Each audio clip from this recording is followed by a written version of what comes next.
Madame, mademoiselle, monsieur, bonjour. Nous sommes aujourd'hui le 22 juin 2007 et j'ai le plaisir de vous présenter notre émission Le fait du jour. L'invité de cette émission est Daniel Rémy. Bonjour Daniel. Bonjour Claude et bonjour à tous. Daniel Rémy qui est chef d'entreprise, il est également écrivain et il exerce l'honorable fonction de grande gueule à RMC. Alors c'est un titre un petit peu humoristique, mais ce sont des débats très sérieux qui opposent des gens d'opinions assez différentes parfois, mais qui sont vivaces, toniques et qui permettent de faire avancer la démocratie, et on en a singulièrement besoin en ce moment. Donc j'ai invité Daniel Rémy à un double titre, d'abord parce que c'est un acteur de la vie économique et même de la vie politique, puisqu'il est écrivain, et en particulier je voudrais rappeler son dernier ouvrage, La France des talibans, paru aux éditions Grancher. C'est un ouvrage qui a 3 ou 4 ans, mais qui est non seulement toujours d'actualité, je l'ai relu à l'occasion de cette émission, mais qui est même très prémonitoire, puisque bon nombre des thèmes que vous avez abordés dans ce livre se retrouvent aujourd'hui en plein cœur de l'actualité. Je dois dire qu'ils sont au cœur de l'actualité, mais les solutions, semble-t-il, ne sont pas encore au cœur de l'actualité. On peut peut-être l'espérer, nous verrons bien. Alors, cet ouvrage, je le précise, est disponible en principe en librairie, mais vous savez que les livres ne restent jamais très longtemps chez les libraires. En revanche, vous pouvez l'acquérir tout simplement en le commandant sur le site www.groupe Daniel Rémy, en un seul mot, groupe-danielrémy.com, ou alors chez Amazon, j'ai vérifié qu'on pouvait le trouver également. Alors Daniel Rémy, vous êtes évidemment toujours très attentif à l'actualité, ça fait longtemps, vous avez poussé de nombreux cris d'alarme. Il semble quand même que vous ayez été un peu entendu, puisqu'après tout il y a eu une réaction à l'occasion de l'élection présidentielle, mais est-ce que vous êtes aujourd'hui optimiste sur ce qui va suivre, ou vous êtes réservé, ou je ne sais pas quelle est l'attitude intermédiaire qui est la vôtre actuellement? Alors, vous savez, moi je suis un optimiste réaliste, optimiste forcené, bien sûr. Un combat n'est jamais perdu d'avance. Je suis un gaulliste canal historique. Je précise canal historique par opposition précisément à ceux dont on a cru longtemps qu'ils étaient ou qu'ils furent gaullistes et dont il s'est avéré qu'ils n'avaient jamais été gaullistes. Je pense en particulier à Jacques Chirac. Bien. Donc, oui, je crois qu'on peut être optimiste. Maintenant, derrière la forme, puisqu'on a un nouveau président qui a été élu confortablement, quand même 85% d'électeurs qui se rendent aux urnes, ça tranche singulièrement à ce que nous avons connu par le passé, notamment en 2002, où là, on a fait ce constat qu'effectivement, un certain nombre d'électeurs se détournaient des urnes au motif que, tout simplement, à chaque fois qu'ils votaient tantôt à gauche, tantôt à droite, ils se rendaient bien compte qu'à zapper en permanence depuis 30 ans, aucun de leurs problèmes n'était réglé. Donc, soit ils votaient pour les extrêmes, soit ils s'abstenaient, ou soit ils faisaient comme moi, c'est-à-dire un vote blanc ou nul. Moi, aux dernières élections, en 2002, j'ai voté De Gaulle. Donc j'ai rayé mon bulletin. J'ai rayé Chirac et j'ai mis De Gaulle. Il n'a pas été élu. Il n'a pas été élu, mais ça fait rien. C'était une manière pour moi de témoigner et de dire, écoutez, entre la peste et le choléra, je ne veux pas choisir, et donc j'opte pour un candidat, un autre. D'autres auraient pu voter Coluche, qui est aussi quelqu'un pour lequel j'ai toujours eu beaucoup d'estime et d'affection. Voilà. Alors, Nicolas Sarkozy, Dieu merci, est élu confortablement. Sa majorité est un peu moins étoffée qu'on aurait pu l'espérer, mais quand même, c'est pas une excuse. Il a aujourd'hui en main tous les atouts pour appliquer le programme pour lequel une majorité de Français l'ont élu. Alors sur la forme, c'est assez intéressant. On voit que pour l'instant, il semble tenir, si je puis dire, le cap. Il a une attitude un peu à l'américaine, donc j'adore, assez simple, direct, franc. Maintenant, il faut attendre voir les premiers écueils, les premières réactions, les premiers éternuements de la rue, qui ne vont pas manquer d'arriver.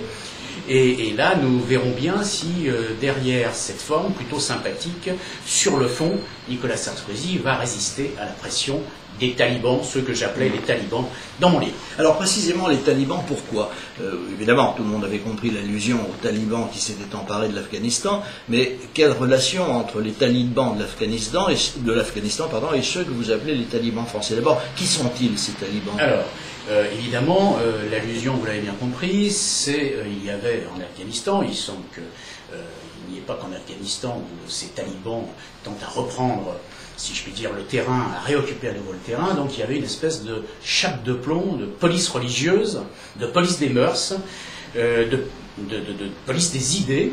Et c'est cette image que que j'ai voulu évidemment faire ressortir dans ce livre en France, c'est-à-dire que nous aussi nous avons depuis très longtemps nos propres talibans. Alors, il ne faut pas généraliser. Vous avez partout des gens extrêmement brillants, et donc il est exact qu'il y a de très brillantes exceptions. Mais je vise qui essentiellement? Nos élites, nos énarques, nos technocrates, et encore une fois pas tous. Henri de Castres, par exemple, président d'AXA, est un personnage remarquable. Il est énarque, HEC, je ne suis pas sûr même qu'il ne soit pas quelque part aussi un peu, qu'il n'ait pas été politicien, mais peu importe. Il y a Bernard Zimmern, président de l'IFRAP, donc qui est là pour traquer tous les gaspillages publics, etc., qui est un polytechnicien, lui, et un énarque également. Donc, il y a, Dieu merci, de très belles exceptions. Malheureusement, une majorité de ces gens-là qui ont tous fait et Sciences Po et l'ENA, pour l'essentiel, mais qui sont totalement déconnectés des réalités, et notamment de l'économie et de l'entreprise, ont mis une chape de plomb sur tous ceux qui pensaient différemment et qui avaient des solutions à apporter en matière économique.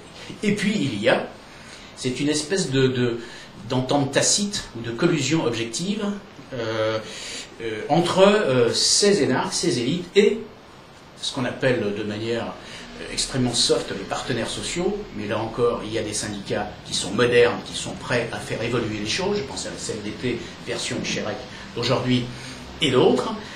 En revanche, vous avez les éternelles, irréductibles émanations du Parti communiste, la CGT, même si elle a évolué, mais la CGT est maintenant débordée par un syndicat qui s'appelle Sud, et puis les trotskistes qui ont fait un putsch, une OPA sur FO, Force ouvrière, et tout le monde, enfin tout le monde, ceux qui connaissent, les plus anciens, le FO de Blondel, évidemment, ça n'a plus rien à voir. Donc, ces talibans sont ceux-là. C'est-à-dire nos énarques, nos élites, nos technocrates, associés, complices, objectifs, pour que jamais rien ne change dans ce pays, c'est-à-dire un certain nombre de syndicats qui n'ont pour modèle que le marxisme, le léninisme ou le trotskisme. Mais est-ce que vous y incluez également les célébrants du culte, c'est-à-dire ceux qui, dans les médias, tous les jours, nous chantent les vertus du talibanisme et qui finalement maintiennent le talibanisme à l'état de, je dirais, de pensée dominante? On a dit pendant un certain temps que c'était la pensée unique, on peut continuer de le dire éventuellement. Donc, est-ce que vous incluez ces personnages? Alors, je serais plus indulgent avec les médias. C'est vrai qu'il n'y a plus aujourd'hui de presse d'investigation, il n'y a plus de grande gueule, d'où cette émission sur AMC. C'est-à-dire c'est assez extraordinaire. C'est pour dire, bien signifier que dans ce pays, nous avons un vrai problème. C'est qu'aujourd'hui, chaque fois que quelqu'un pense différemment de la masse, celui qui est en dehors de la pensée unique est fatalement une grande gueule. Et grande gueule, dans leur bouche, c'est péjoratif, évidemment. Or, je vais citer au moins une fois Coluche, qui disait, et j'adore cette phrase magnifique, il disait « Ce n'est pas parce qu'ils sont nombreux à avoir tort qu'ils ont raison. » Bien. Alors, c'est d'une banalité extraordinaire, affligeante, en attendant, c'est tellement vrai. Donc, les médias, je serais plus indulgent, parce que c'est vrai qu'ils vivent un peu, ils vivent même beaucoup du système, que les informations, ils vont les puiser à la source, et qui, mieux que les talibans, disposent d'informations privilégiées. Donc, quelque part, ils ne sont que la chambre d'écho de ce dysfonctionnement majeur, de cette collusion que je dénonce. Alors, il s'est quand même passé quelque chose d'extraordinaire au cours de cette élection présidentielle, au moins en termes de mots. Pour la première fois depuis 1945, les idées de droite l'ont emporté clairement et nettement. Quand je dis idées de droite, je résume peut-être de façon un peu simplificatrice, mais enfin, tout le monde a compris. Alors, évidemment, c'est un grand pas en avant, puisque jusqu'à présent, jamais, à aucun moment, une élection présidentielle n'avait vu sur le terrain idéologique la droite l'emporter. Il y avait toujours eu des gens qui vous expliquaient que, bien sûr, on tiendrait compte des idées de droite, mais qu'il fallait être raisonnable et faire une politique de gauche. Alors, là, nous sommes face à une épreuve de vérité. En effet, les idées qui ont été exprimées par Nicolas Sarkozy ont été effectivement largement approuvées par les Français, 53%, c'est une belle majorité. Reste à savoir maintenant ce que va donner l'épreuve des faits.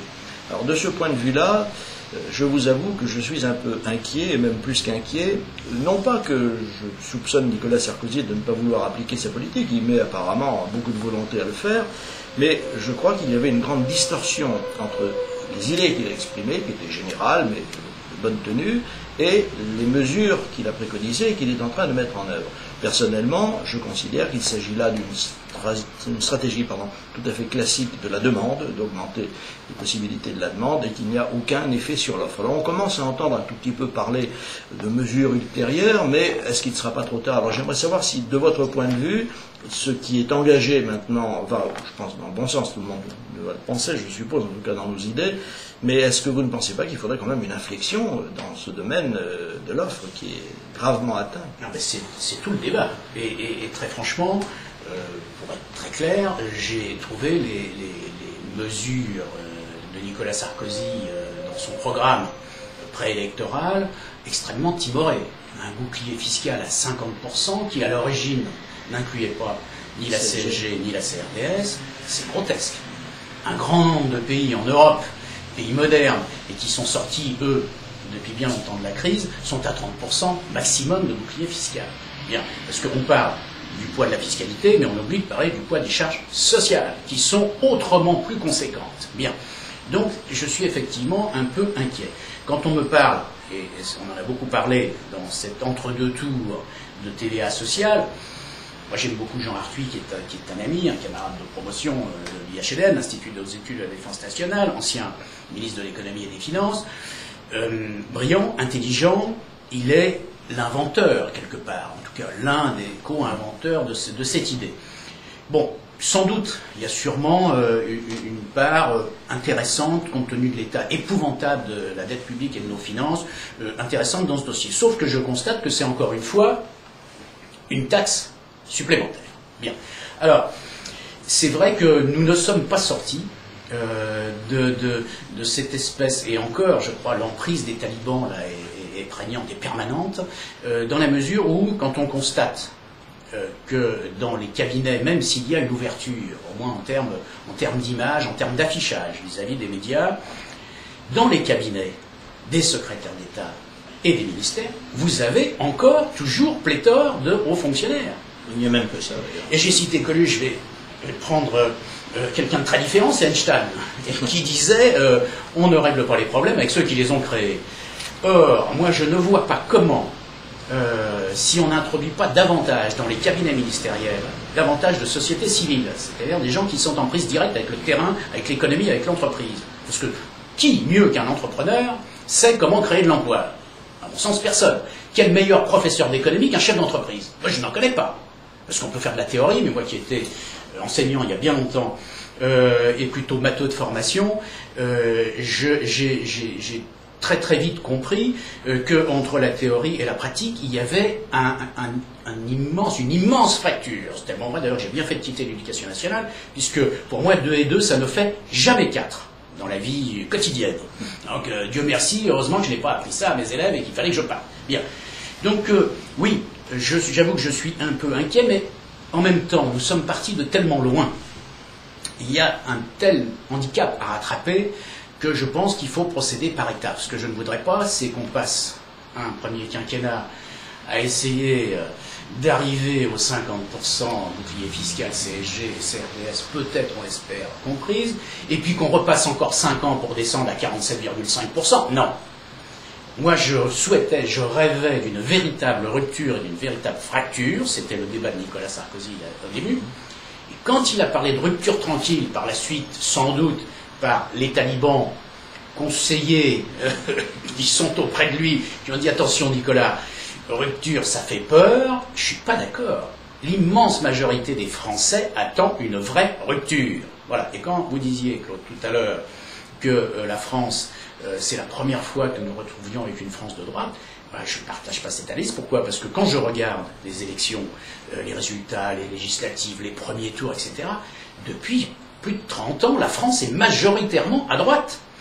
Autour de 60%, entre 55 et 60. Aujourd'hui, on est même très proche de 60 et peut-être même au-delà. Seulement, nous avons été plombés en permanence avec l'extrême droite et le Parti communiste pendant très longtemps. Maintenant, c'est quelques élus et c'est l'extrême gauche qui prend le pas. Mitterrand a très bien joué à l'époque. C'est lui qui a instrumentalisé le Front National pour plomber, pardonnez-moi l'expression, la droite et l'empêcher de gouverner.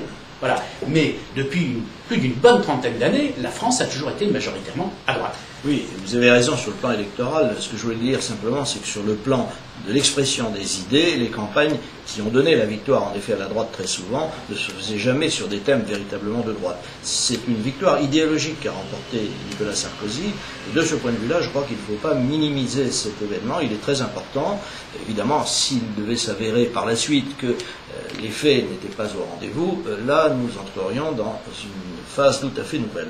Alors, précisément, j'ai oublié d'indiquer que vous êtes chef d'entreprise dans un domaine particulier, enfin qui n'a rien de particulier d'ailleurs, en fait, c'est un domaine spécial qui est celui de la sécurité. Quelques mots quand même. Le passé nous a indiqué quand même que, au cours des dernières années, les violences contre les personnes ont beaucoup augmenté, 40% je crois entre 2002 et 2007. Il est évident que tout ceci est très inquiétant. Est-ce que vous jetez un œil inquiet sur la sécurité, ou est-ce que vous pensez qu'on peut, à force de bonne politique, maîtriser ce grave problème? Ah oui, moi je dois dire que je suis assez stupéfait de voir cette croissance exponentielle que je vis, moi, depuis 30 années dans ces métiers. Il faut savoir qu'aujourd'hui, il y a autant d'agents de sécurité privés que de fonctionnaires de police en tenue, 130 000. Que chaque année, c'est 25 000 agents de sécurité privés supplémentaires qui sont recherchés en termes de recrutement par les entreprises de sécurité. C'est colossal. Moi, je rêve, ou je rêverais d'une société dans laquelle nous n'aurions plus besoin de ces sociétés de sécurité privée, si je puis dire. Ça voudrait dire que cette société serait en nettement meilleure bonne santé, en bonne santé. Bien. Alors, ça passe évidemment par l'éducatif. Moi qui suis un homme de sécurité et de sûreté, mais qui n'ai rien perdu de mes vertus, les vertus de la pédagogie et de mes racines et de ma formation d'enseignant de l'époque, je considère qu'effectivement, si on ne traite pas en premier lieu, et on rejoint le débat politique, parce que j'ai parlé des talibans, mais il y en a beaucoup dans l'éducation nationale, l'héritage de 68, c'est là où j'ai claqué la porte, moi, de l'éducation nationale. Bien, c'est à ce moment-là, c'est pas le hasard. Donc ça passe par l'éducatif. Maintenant, il est clair que ça ne suffit pas, bien entendu. Nous sommes devant une société, pas seulement française, mondiale, qui devient de plus en plus dangereuse, de plus en plus compliquée, avec d'énormes difficultés, etc. Donc il est clair qu'on ne pourra pas, et on le voit bien en termes de technologie et de biométrie, de biotechnologie. Quand vous prenez l'avion, vos passeports aujourd'hui sont biométriques, on fait de la reconnaissance faciale ou de la reconnaissance de l'iris de l'œil pour accéder à des enceintes un peu réservées. Donc il y aura effectivement un essor, de toute façon, quoi qu'il arrive, mais plus sur des technologies, je l'espère en tout cas, c'est le cas, de la technologie. On ne pourra donc pas s'en passer, c'est clair. Nous avons un marché aujourd'hui qui est de l'ordre de, c'est quand même pas rien, de près de 70 à 80 milliards de dollars aux États-Unis. Pour la sécurité, c'est énorme. Mais ceci veut dire également que l'État français, mais les États d'une manière générale, c'est fait depuis très longtemps aux États-Unis, doit se concentrer sur ceux qui sont les plus démunis, les plus vulnérables, les plus faibles, donc les plus exposés. Ça veut dire que donc l'essentiel de la force publique, de la sécurité publique doit se mobiliser pour cette catégorie de population, et que ceux qui sont de gros consommateurs de sécurité, les grandes entreprises, les grands groupes, un certain nombre d'autres personnalités, les grands événements, vous voyez le Paris Saint-Germain, le Stade de France, la mobilisation invraisemblable, tout à fait, je dirais scandaleuse, de force de l'ordre pour, en fait, des gens qui ne sont que des organisateurs de spectacles, qui gagnent énormément d'argent. Ceci est anormal. Donc, bien sûr qu'il y a déjà beaucoup de forces de sécurité privées, mais je pense qu'il est important qu'on redéploie des effectifs de sécurité publique sur ceux qui n'en ont pas les moyens, qui n'ont pas les moyens d'acheter une sécurité. Cela dégage évidemment beaucoup d'effectifs de sécurité publique dès lors que des grandes entreprises ou des hautes personnalités ou des organisateurs de spectacles font appel à des entreprises de sécurité privée. Alors là, ce serait une vraie rupture, parce que, pour le coup, ça n'est pas la politique qui a été menée jusqu'à présent, y compris d'ailleurs par Nicolas Sarkozy. Ça fait partie des propositions que la société civile, spécialisée d'ailleurs, pourrait faire, et fait d'ailleurs par votre entreprise et par notre télévision. Voilà une proposition qui pourrait prospérer. Alors, d'autres éléments dans l'organisation générale de la société française, vous aimez Coluche et moi aussi, quand il disait On nous dit tous les jours à la télé, il y a 3 millions de personnes qui veulent du boulot, on leur donnerait de l'argent, ça leur irait très bien. C'est magnifique. Elle est magnifique aussi, ça. On y est arrivé finalement. Absolument. Mais il est vrai que le problème du chômage jusqu'à présent a été traité d'une manière qu'on pourrait qualifier de compassionnelle, c'est-à-dire qu'en fait on donne du travail de façon un peu artificielle à des gens qui, en effet, ont besoin de travailler. Et d'ailleurs, vous citez également, je ne sais plus quel est l'auteur qui disait que c'est de travail que les gens ont besoin, beaucoup plus que d'autres choses. Et effectivement, c'est un des gros problèmes de la société française. Mais je suis, en tant qu'observateur et qu'économiste, tout à fait convaincu qu'on n'y arrivera pas tant qu'on redonne. C'est Montesquieu, le Claude. Et c'est Montesquieu, effectivement. Montesquieu, je crois qu'il disait, les gens ne sont pas pauvres parce qu'ils n'ont rien, ils sont pauvres parce qu'ils ne travaillent pas. Exactement. Donc, Montesquieu est un auteur qu'on peut citer sans risquer. Entre Coluche et Einstein, voilà. Il a sa place. Et donc, nous pouvons considérer aujourd'hui que pour y arriver, il n'y a pas d'autre moyen que de redonner aux entreprises la possibilité de créer des emplois. Alors, il faut reconnaître que, et on revient au débat que nous avions il y a quelques instants, pour l'instant, les mesures en direction des entreprises sont assez faiblards, voire inexistantes, et que, alors, il va falloir peut-être une deuxième vague de mesures, espérons-le, mais je me demande si les chefs d'entreprise sont vraiment entendus, parce que je ne sais pas quelle est votre relation avec le MEDEF, mais ce que dit le MEDEF me paraît totalement vain.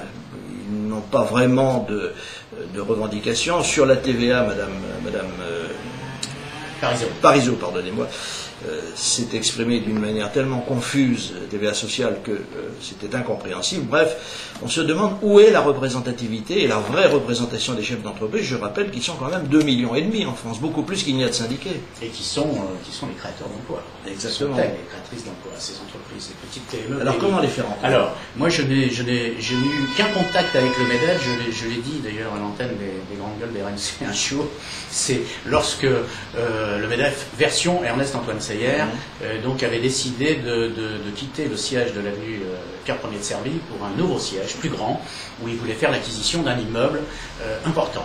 Et donc tout d'un coup ils se sont souvenus, ils ont trouvé dans les fichiers que j'existais, non pas pour me remercier de ma contribution en termes d'emploi, puisque moi j'ai quand même créé des centaines d'emplois sans jamais demander le moindre sou et obtenir, mais de toute façon j'aurais jugé tout à fait anormal de ma part de tendre la main pour obtenir quelques subventions que ce soit. Donc j'ai créé des centaines d'emplois, jamais personne ne m'a demandé comment je faisais, comment j'avais fait, ni même remercié. Et là, j'ai reçu un courrier il y a quelques années, effectivement, et on me demandait si je voulais bien participer à une contribution financière pour acquérir ce siège du MEDEF. Voilà le contact que j'ai eu avec le MEDEF. Vous avez été très honoré. Ah, très honoré. Et en échange, il me donne, donc j'aurais eu sur un panneau lumineux au siège du MEDEF mon nom qui circulait au milieu de milliers d'autres. Donc ceci est grotesque, et ça c'est version Ernest Antoine Seyer, le MEDEF, patron de la CGIP, qui a dit un jour d'ailleurs devant un parterre, j'y étais, de milliers d'entrepreneurs, que l'essentiel du chiffre d'affaires et des résultats de la CGIP, c'est-à-dire à peu près les 85%, étaient réalisés à l'étranger. Autrement dit, qu'est-ce que vous faites, vous, imbécile, encore en France? Bien. Alors moi, c'est pas cette conception que j'ai. En plus, donc, c'est pas une entreprise. C'est un fonds d'investissement. Ça n'a rien à voir. Bien. L'héritage, en plus, de la sidérurgie, de la métallurgie, etc. Et d'ailleurs, cet empire s'est construit, si je puis dire, sur les ruines de notre sidérurgie, de notre métallurgie, avec beaucoup d'argent de contribuables. J'aime beaucoup mieux la version Laurence Parisot, le MEDEF, nouvelle version, PME, PMI. Et bon, très franchement, on ne peut que l'encourager, parce qu'elle est sur la bonne voie, il y a une plus grande proximité entre Laurence Parisot et les chefs d'entreprise que nous sommes, nous, les vrais entrepreneurs. Bien. Maintenant, effectivement, ça ne va pas être simple, puisque nous tombons, si je puis dire, dans les talibans, c'est-à-dire que les débats vont s'ouvrir, là, aujourd'hui, c'est-à-dire que nous avons des syndicats totalement rétrogrades et sectaires, pas tous, je m'empresse d'insister, mais toujours les mêmes. Je parlais des trotskistes de chez FO et Sud et l'aile dure de la CGT, arc-boutés sur ces positions et pour lesquels ils considèrent qu'il vaut mieux un chômeur à temps plein qu'un emploi à temps partiel. Voilà, ou une multiplicité d'emplois à temps partiel. Donc voilà, alors c'est deux logiques totalement différentes. Moi je considère qu'il vaut mieux enchaîner, parce que le mouvement vient en marchant. Quand vous êtes dans l'entreprise, dans une entreprise, et si vous enchaînez les petits boulots, ou des petits ou moins grands boulots, peu importe des grands boulots, vous êtes dans un phénomène mécanique d'entraînement. Et vous avez donc toutes les chances à un moment de vous installer et de vous fixer sur le marché du travail. Si vous restez cantonné à la NPE sans emploi et que vous devenez un chômeur à temps plein, ceci pose des problèmes. Alors, c'est un changement de logique, c'est un changement de culture, mais nous allons bien voir qui de ce bras de fer à nouveau va l'emporter entre ces talibans qui n'ont encore rien compris à l'économie et Nicolas Sarkozy. Le débat est assez simple à poser, vous l'avez fort bien posé. Je pense que dans ce débat, l'élément majeur, ce sera le poids de la technostructure. Jusqu'à présent, Nicolas Sarkozy n'a pas pris de mesures destinées à casser la technostructure. Alors il a pris des positions claires contre ce type de comportement, et en particulier lorsqu'il a, en quelque sorte, engueulé son ministre, M. Woerth, qui avait exprimé l'avis de la technostructure. C'était cela, finalement, la décision qu'avait prise M. Woerth de parler à ce moment-là. Le ministre lui avait dit, les fonctionnaires lui avaient dit, Monsieur le ministre, vous savez bien que ça n'est pas possible, comme on dit toujours lorsqu'un nouveau ministre arrive. Donc nous allons bien voir si cette technostructure réussit à vaincre une fois de plus la politique, ou si la politique, pour une fois, aura réussi à vaincre, au nom des idées qu'elle a développées, cette technostructure qui, jusqu'à présent, ne nous a conduit que vers la faillite permanente.